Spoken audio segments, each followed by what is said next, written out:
Siapakah Al-Masih Dajjal? Sebelum lanjut, subscribe dulu agar diampuni dosa-dosanya dan masuk surga. Menurut Dr. Isa Daud, kemunculan Dajjal di segitiga Bermuda. Dajjal lahir 100 tahun sebelum kelahiran Nabi Musa alaihi salam. Ia terlahir dengan nama Musa. Kata ini diambil dari bahasa Mesir yang artinya terapung. Karena memang Dajjal pada masa kecilnya terapung di atas air karena bencana tsunami di negeri Samirah, Palestina. Nama lengkap Dajjal adalah Musa Samiri, yang artinya Musa dari negeri Samirah. Jadi ada dua Musa yang populer di kalangan Bani Israel, yaitu Musa bin Imran yang kelak menjadi Rasul dan Musa Samiri yang merupakan cikal bakal Dajjal dan utusan iblis laknatullah. Dajjal terlahir dari keluarga penyembah patung sapi, yang dalam Quran disebut Ijlu atau anak sapi. Dajjal terlahir dari perkawinan sedara. Dampak dari perkawinan ini menjadikan Dajjal menjadi manusia cacat dengan mata buta sebelah. Sejak kelahirannya, Dajjal tidak mau menyusu dan senantiasa tertidur sepanjang waktu, hingga mengakibatkan payudara ibunya mengalami pembengkakan hebat dan menimbulkan panas yang luar biasa. 2 bulan kemudian ibunya meninggal. Pada saat itulah di negeri Samirah terjadi gempa di dasar laut yang menimbulkan tsunami yang sangat hebat. Seluruh negeri itu hancur dilibas banjir. Nyaris penduduk pulau itu tak ada yang tersisa. Atas bencana ini, Allah mengutus malaikat Jibril untuk menyelamatkan bayi Samiri alias Dajjal laknatullah. Ia pun diselamatkan Jibril ketika terapung di atas laut dan diselamatkan ke dalam sebuah gua. Di dalam gua di tengah pulau terpencil itulah Samiri dirawat oleh malaikat Jibril. Menurut riwayat, Samiri diberi air susu dari surga yang keluar dari jempol malaikat Jibril. Begitulah hari-hari Samiri dibesarkan dalam asuhan raja malaikat, yaitu Jibril alaihi salam. Banyak ilmu pengetahuan yang didapat Samiri dari Jibril, meski bukan dalam kata-kata. Di antara ilmu pengetahuannya adalah setiap benda yang disentuh oleh Jibril bisa hidup, seolah-olah ada ruhnya. Karena ya Jibril diberi gelar Ruhul Kudus atau Ruhul Amin.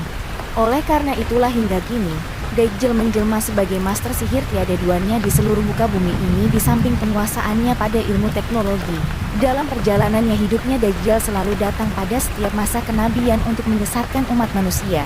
Pertama kali datang ia menyesatkan Bani Israel dari penyembahan kepada Allah beralih kepada patung sapi yang terbuat dari emas. Sungguh suatu prestasi yang membagongkan. Disebut membagongkan karena pada waktu itu ada Nabi Harun sebagai pembimbing rohani di tengah-tengah mereka. Dan yang jelas Musa masih hidup. Hanya saja Nabi Musa sedang menerima 10 perintah Tuhan di Bukit Tursina. Pada zaman Nabi Isa ia pun datang, namun diusir oleh Nabi Isa. Namun berhasil menyesatkan umat Nabi Isa. Setelah kenaikan Nabi Isa yang diangkat Allah Ta'ala menuju sorga, penyesatan Samiri selalu masalah akidah. Setelah kenaikan Nabi Isa, Bani Israel mayoritas tidak lagi menyembah Allah yang esa, melainkan lahir ritual tembok ratapan, peniadaan tradisi khitan bagi laki-laki, menghalalkan babi dan riba serta perbuatan-perbuatan melenceng lainnya. Samiri menyebarkan gagasannya ini melalui pengikut-pengikut kesayangannya yang menyaru sebagai tokoh-tokoh keagamaan di berbagai macam negara yang kemudian membuat agama ini dan agama itu. Ajarannya itu masuk ke segala penjuru aspek kehidupan manusia termasuk sosial dan budaya, sehingga berakhir pada ilmu penyembahan pagan yang memadukan antara sintesa dengan ajaran-ajaran di Timur Dekat dan wilayah bulan sabit yang subur. Pada zaman Rasulullah SAW pun, Samiri muncul mendatangi dan unjuk gigi kepada para sahabat-sahabat Rasulullah. Umar bin Khattab yang mencurigainya langsung sigap bermaksud untuk mengejar dan membunuhnya. Namun Rasulullah melarangnya. Sama seperti nabi-nabi terdahulu Musa dan Isa yang membiarkannya pergi dan melarikan diri. Karena selalu dibiarkan hidup, Samiri semakin leluasa bergerak untuk menyesatkan manusia. Sekte-sekte sesat dalam Islam dan kemunculan nabi-nabi palsu pun pasti tidak luput dari proyek rencana Samiri alias Sang Dajjal. Ribuan hadis palsu yang dibikin oleh orang-orang Yahudi dan orang Muslim munafik pasti sudah mendapat sentuhan dari campur tangan Samiri. Di zaman modern, peluang Dajjal untuk menyesatkan manusia secara massal semakin terbuka lebar. Pasca revolusi Prancis merupakan zaman baru bagi Dajjal. Humanisme, yang intinya adalah anti Tuhan dan sebagai gantinya manusialah yang dijadikan Tuhan. Gagasan humanisme persis seperti misi Dajjal. Untuk melancarkan programnya, Dajjal memilih orang-orang terpilih dari kalangan yang berdarah Yahudi, atau dari Nasoro tapi masih berdarah Yahudi, atau dari luar ras Yahudi tapi sudah teryahudikan atau istilahnya Yahudi pesek. Ada Adam Weishaupt yang mengobarkan kembali jaringan masonik di seluruh dunia.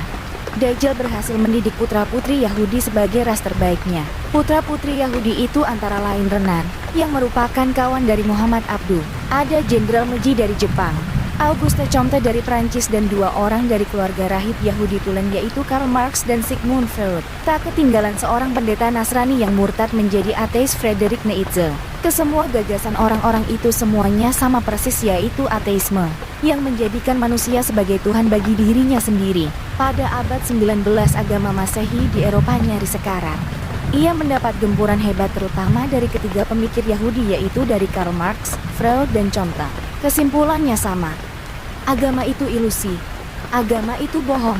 Agama itu merusak dan menghinakan manusia. Marx berpendapat agama merupakan candu bagi masyarakat. Agama tidak lebih dari bayang-bayang ilusi seperti judul lagu dari Anggun Cipta Sasmi, bayangan ilusi, bersambung.